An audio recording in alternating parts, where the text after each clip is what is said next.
কেন এত ডিভোর্স বাড়ছে? এসব থেকে বড় কারণ হচ্ছে কোনো ভবিষ্যৎ চিন্তা না করে হুট করে সম্পর্কে জড়িয়ে পড়া। সম্পর্কে প্রথমেই বেশিরভাগটাই মোহ থাকে। তারপর যখন বাস্তবতা সামনে আসে তখন দেখা যায় দুজনের বাস্তবতা সম্পর্কে চিন্তা ভাবনা একেবারেই আলাদা। দুজনের সমাজ সম্পর্কে দৃষ্টিভঙ্গি এক নয়, যার জেরেই একেবারে ভাটা পড়ে যায় কি ভীষণ ভালোবাসার সম্পর্কটা। ডিভোর্স হতে পারে এ ধারণা মানুষের মধ্যে গেঁথে গিয়েছে, অর্থাৎ বিচ্ছেদও সম্ভাবনা এবং যে কোনো সময় সম্ভব, এ ধারণা তৈরি হয়ে গেছে মানুষের মনে। কম্প্রোমাইজ করার ক্ষমতা এখন আর কারো নেই। কেউ এক কোনাও কম্প্রোমাইজ করতে চায় না।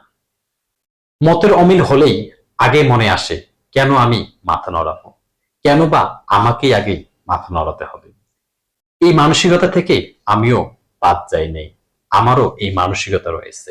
তার প্রধান কারণ হচ্ছে এই প্রজন্মের মেয়ে ছেলেরা খুব লড়াই করে নিজেদের জায়গা দখল করে নিয়েছে, এটাতে এগিয়ে মেয়েরাই।